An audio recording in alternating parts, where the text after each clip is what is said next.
Hi, my name is Nana Kumsin, and I would like to talk to you about the Saleema initiative in Sudan. In this presentation, I would like to provide a critical reflection of the Saleema initiative, which was developed in 2008 to stop female genital circumcision. The initiative is promising because it accounts for the important social context that surrounds FGC in Sudan, which other programs with the same goals have failed to do in the past. Although it is not without its critiques, the initiative adheres to the social cognitive theory and some of the Ottawa Charter's commitments to health promotion pledges.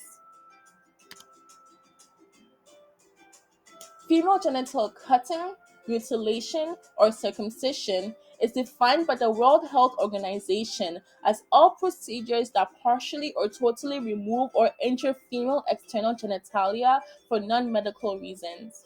There are four main types of FGC that range in severity from type 1 to type 4. FGC is mostly carried out on young girls between infancy and age 15 and leads to several health issues, including severe pain and excessive bleeding, problems with urinating, and in their later years, cysts, complications in childbirth, and an increased risk of newborn death. In some cases, FGC leads to shock and death. Since 2016, approximately 200 million girls and women were circumcised in sub Saharan Africa. In Sudan, FGC is prevalent among all age groups of girls and women. The country has an estimated national prevalence of 87% among women between the ages of 15 to 49 years old. FGC is recognized as a human rights violation against girls and women. It is also seen as a violation against the rights of children as it is usually carried out on minors.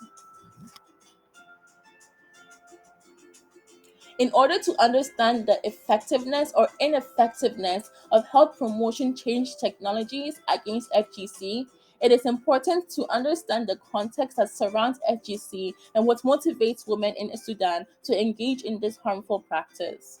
Oftentimes, when FGC is discussed, it does not include the voices and insights of the women of concern. Female circumcision is treated as the violent sexual mutilation of females, which is perpetuated by male tribal societies in Africa. The African woman is seen as completely subservient, passive, and voiceless. Their genitals are imagined to be mutilated in their silence and without their protest. In reality, circumcision is seen as an act of virtue by Sudanese women.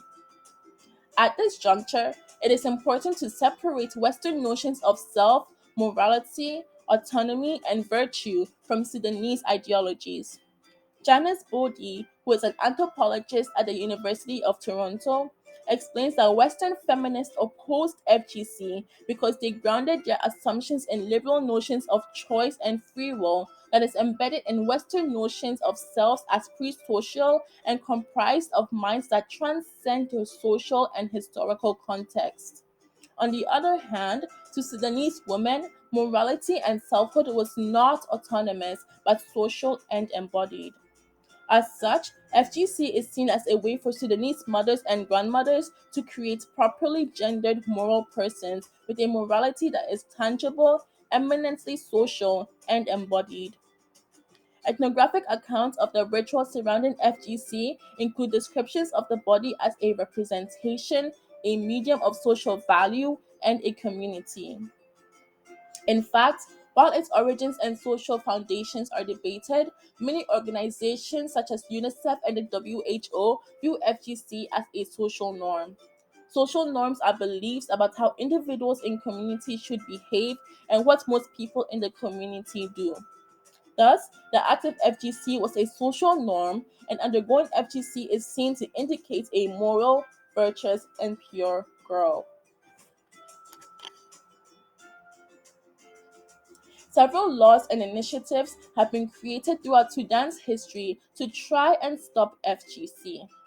In 1945, during British colonial rule, a law was passed to prohibit infibulation. This is the most extreme type of genital circumcision. Following the prohibition, a midwife was arrested and sentenced to 6 months for circumcising a young girl. Riots broke out. Despite the ban and the threat of incarceration, the majority of Sudanese women continue to practice infibulation, albeit clandestinely.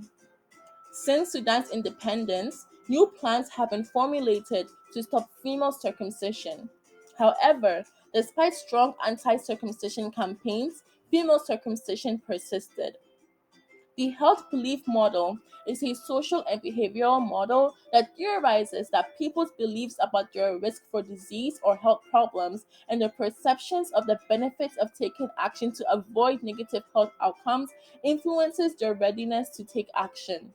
For Sudanese women, infibulation is seen as the necessary embodiment of a tangible social morality. As such, the threat of jail time, a fine, or even shock and death due to circumcision was not enough of an incentive to stop a practice that they envisioned as bringing more benefit than risk.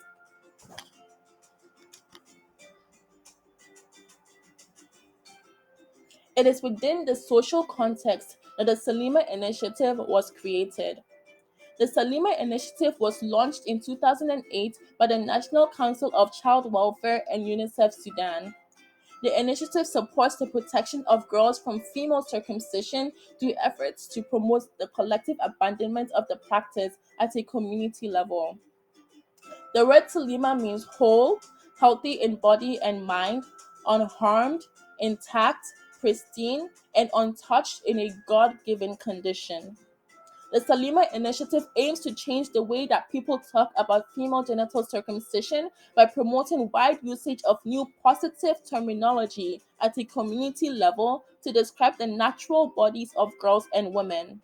Thus, the initiative aims to change social norms, attitudes, and intentions related to the practice.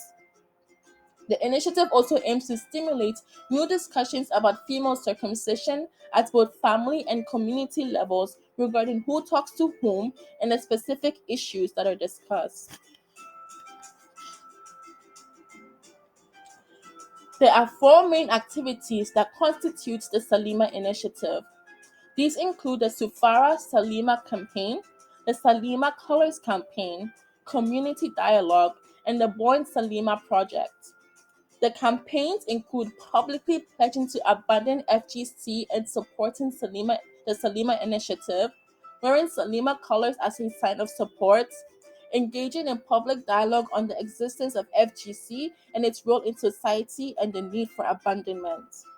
This is all done with the overall goal of the Salima initiative to promote long-term abandonment of FGC by contributing to changing social norms, attitudes, and intentions related to female circumcision.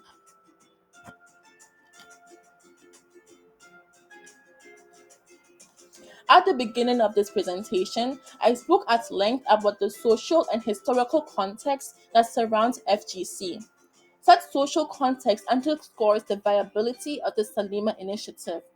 The social cognitive theory is premised on the idea that people learn not only through their own experiences, but by observing the actions of others and the results of those actions.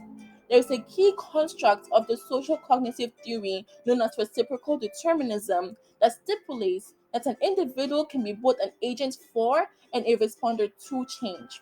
As such, changes in the environment, the examples of role models, and reinforcement can be used to promote healthy behavior. The Salima initiative adheres to reciprocal determinism by contributing to changes in the social environment through social dialogue. As mentioned, FGC is a social norm that is a physical embodiment of morality. As such, changing the social norm so that society as a whole no longer practices FGC or associates it as an embodiment of morality is critical. Salima hopes to spread a norm about modernity, a God given condition, and morality that is embodied through an uncircumcised genitalia.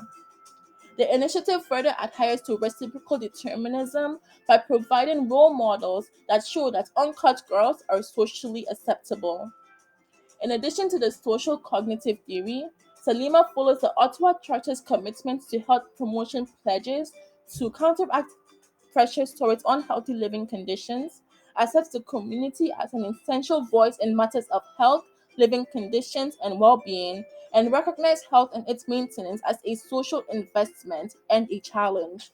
The use of such theories, pledges, and models are a recipe for success.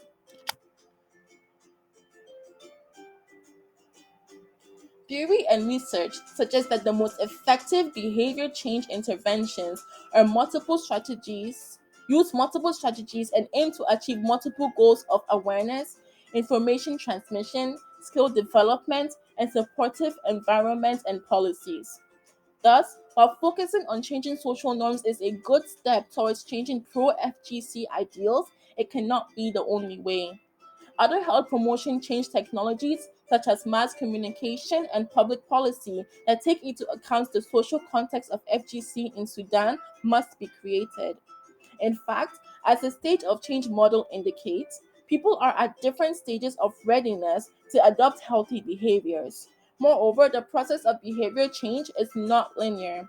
Thus, while changing social norms is important, communities may not change such norms in a linear manner.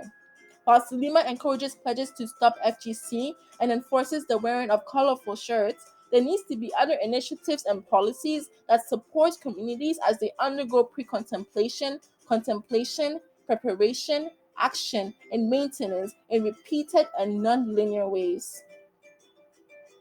On April 22nd, 2020, there was an amendment to the criminal law, Article 141, in Sudan, which was endorsed by both the sovereign and ministerial councils.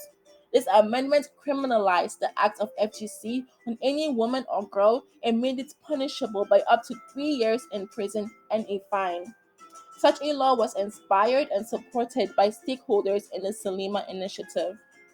Knowing what we do about social norms, past criminalizations of FGC, Sudanese ideologies of morality and agency, and the health belief model, much is to be said about this law and much is yet to be seen.